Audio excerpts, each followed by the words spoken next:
it can mean weeks of recovery or even losing a bit of independence. But the good news is, a lot of falls can actually be prevented by making small changes in the way you walk.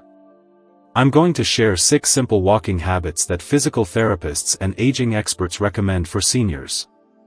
These habits don't require special shoes, expensive equipment, or even leaving your house. They're small adjustments that you can start practicing right away, wherever you are. Before we get started, I'd love to know, where are you watching from today? Drop your city or state in the comments below, and if you have any tips of your own for staying steady on your feet, share those too. You never know who else might benefit from your advice. Point 1. Head position awareness. Let's start with something most people don't think twice about, where your head is when you walk. It might sound too simple to matter, but your head is like the steering wheel of your body. Wherever it goes, your shoulders, back, and hips tend to follow. If you're always looking down at the floor, your posture slowly collapses forward without you even realizing it. Over time, this puts your weight in the wrong place, shifts your balance forward, and makes your steps feel less steady. I understand why many older adults walk with their heads down. You want to see where your feet are going. You don't want to miss a step, trip over a rug, or slip on the sidewalk. It feels safer. But here's the tricky part. Constantly looking down actually increases your risk of falling. Your shoulders round, your back curves, and your body leans forward. That posture pulls your center of gravity ahead of you, making it easier to stumble. And when your eyes are glued to the floor, you miss what's coming 10 or 15 feet ahead. That's how a small crack in the sidewalk or a low step can suddenly catch you off guard. So what's the better way? Physical therapists often suggest something called the 20-80 rule. That means 80% of the time, your head and eyes should be looking straight ahead, and only 20% of the time should you glance down with your eyes. Not with your whole head, just your eyes. This way, you stay aware of where you're stepping without sacrificing your posture. Try to keep your gaze 10 to 15 feet in front of you, whether you're walking across your living room, down your driveway, or through the grocery store aisle. It may feel uncomfortable at first because looking down has become a habit. But with a little practice, you'll notice that walking with your head up keeps your body straighter, your steps more balanced, and your confidence higher. Point 2. Arm swing rhythm. Now let's talk about something you may not have thought about in years, your arms.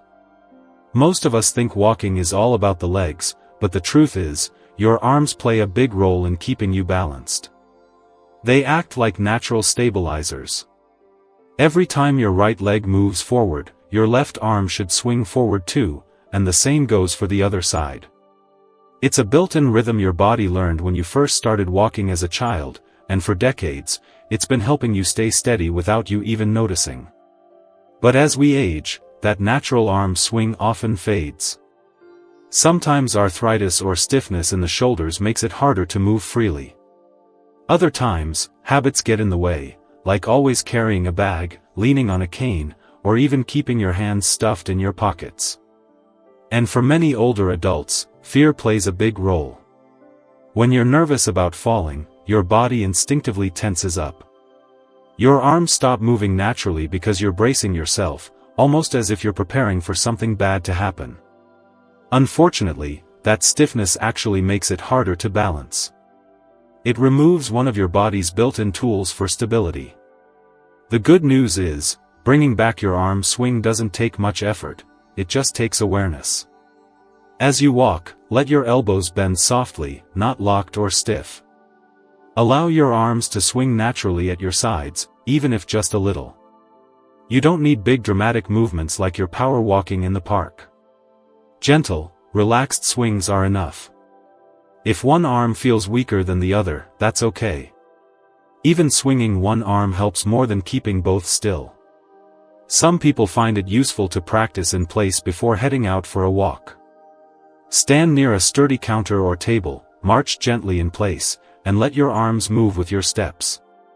You can even count your steps to check if the rhythm feels even on both sides. Over time, this small habit makes a big difference. Your walk feels smoother, your balance steadier, and your body less tense. Point 3. Heel-to-toe walking. Let's shift our focus down to the feet, because how your foot touches the ground makes a big difference in balance and safety. Over the years, many older adults quietly change the way they walk without realizing it. Instead of rolling through each step from heel to toe, they start placing the whole foot down flat or sometimes even landing on their toes. It feels easier or safer in the moment, but it actually increases the risk of stumbling. Here's how walking is supposed to work. Your heel makes contact first, then your weight rolls smoothly across the arch of your foot, and finally, your toes push you forward into the next step. This pattern, heel, roll, toe, acts like a built-in shock absorber. It helps your joints, keeps your body aligned, and allows your stride to stay smooth and steady. When you skip that pattern and start shuffling or stepping flat-footed, your stride shortens, your muscles become less active, and you're more likely to trip over rugs, thresholds, or uneven ground. The tricky part is that most people don't even notice when this change happens. It becomes second nature.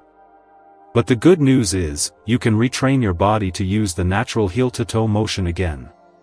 One simple way is to practice slowly walking across a safe, open space in your home. As you take each step, pay attention to letting your heel touch the floor first, then let the rest of the foot roll forward. Don't exaggerate the movement, just let it flow naturally. Some people like to practice barefoot on a soft surface, like a carpet. This gives your feet extra feedback so you can really feel the roll from heel to toe. At first, it may feel a little awkward, especially if you've been shuffling for years. That's okay. Your body remembers, you just need to remind it. A few minutes of mindful practice each day can make your steps stronger, smoother, and safer. Point 4. Small steps, big safety. Now let's talk about the size of your steps. Many people don't realize that stride length has a direct effect on balance. When we were younger, taking long strides felt natural, even efficient.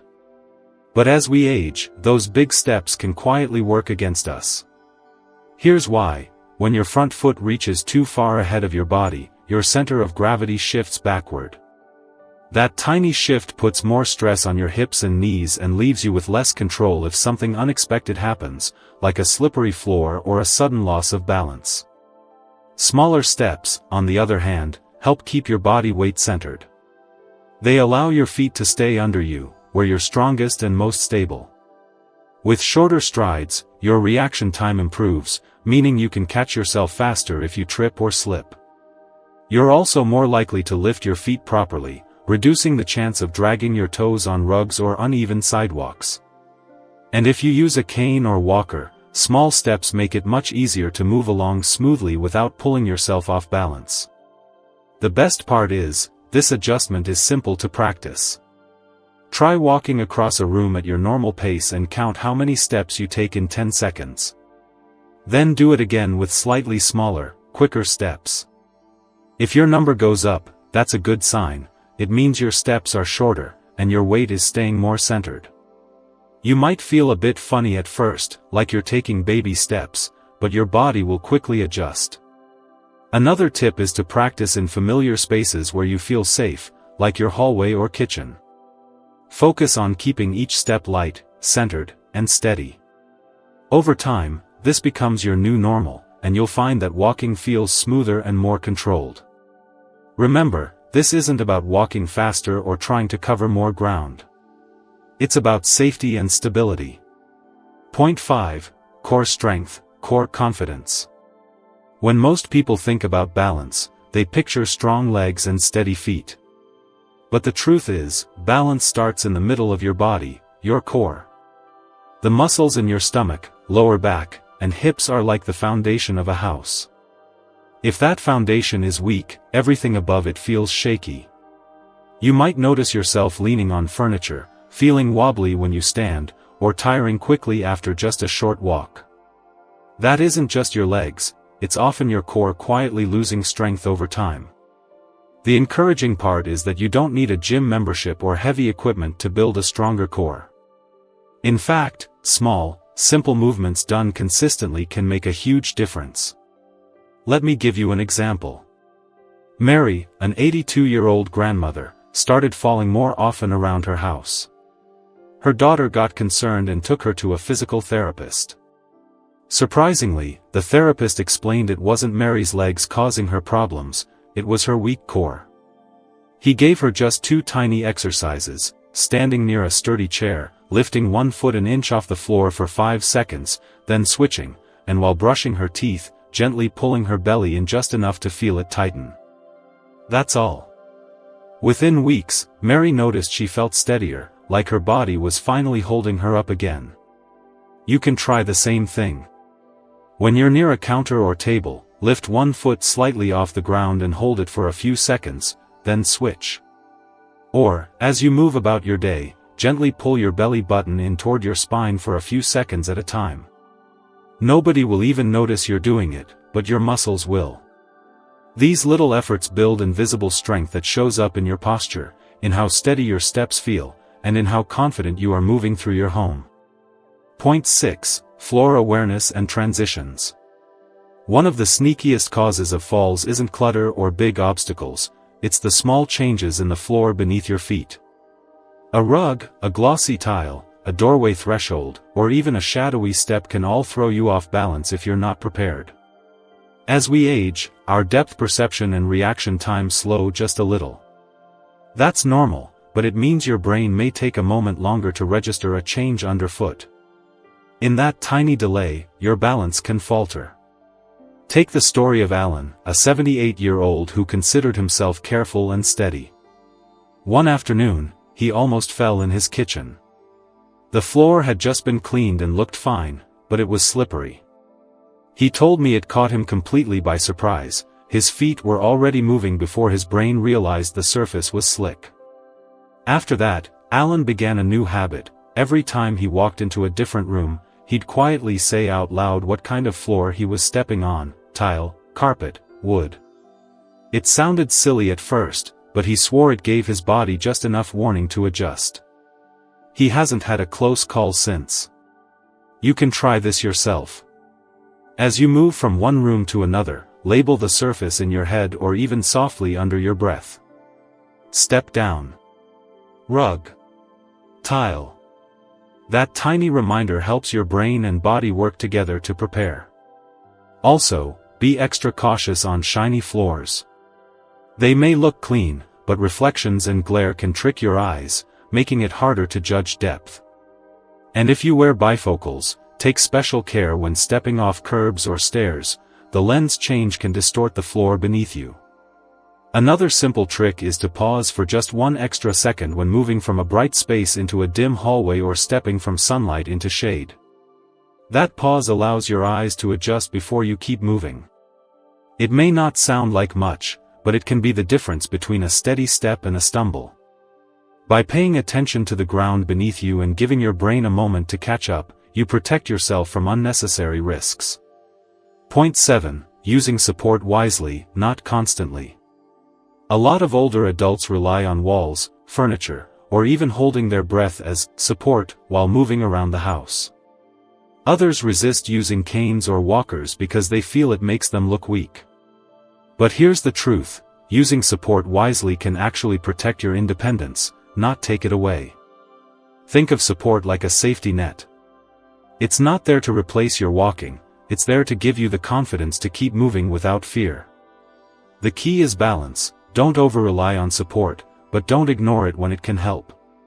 For example, if you feel unsteady when getting out of bed, place a sturdy chair nearby and use it for balance as you stand.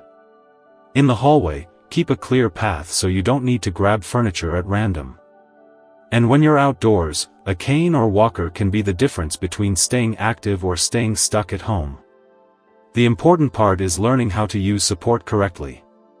A cane should be held on the opposite side of your weaker leg, so it naturally balances your stride.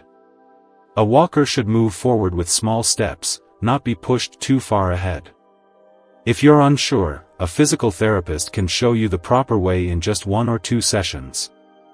Remember, tools like these don't take away your strength, they give you freedom. They help you keep walking with confidence instead of avoiding movement out of fear. And even at home, having support close by, like railings in the bathroom, or non-slip mats near the sink, can give you peace of mind. So now we've covered 7 habits that can truly change the way you move through your day. Each one may seem small on its own, but together, they add up to a powerful shift in your safety, balance, and confidence. First, you learned how head position guides your whole body. Then, the role of arm swing as a natural stabilizer. We looked at the importance of heel-to-toe walking, and how smaller steps keep you more in control. You discovered how core strength is the hidden key to steadiness, and how floor awareness keeps you alert to changes underfoot. Finally, we talked about using support wisely, not as a weakness, but as a smart tool that helps you stay independent. What these 7 habits have in common is this: they don't require you to spend money, they don't demand hours of training, and they don't ask you to become someone different. They're simple adjustments you can start practicing today, right where you are. And every time you choose to lift your head, swing your arms, or take a mindful step, you're sending yourself a powerful message: I am still in control of my movement, and I am not done walking forward. Now I'd love to hear from you. Which of these 7 habits surprised you the most? Which one do you plan to try this week? Share your thoughts in the comments below. Your words might give someone else the courage they need. And if you found this helpful, don't forget to like, subscribe, and pass it on to a friend or family member. You never know who might need a reminder that safer, steadier walking is possible. Thank you for spending this time with me. Remember, your best steps aren't behind you. With awareness, practice, and a little wisdom, they're still right in front of you.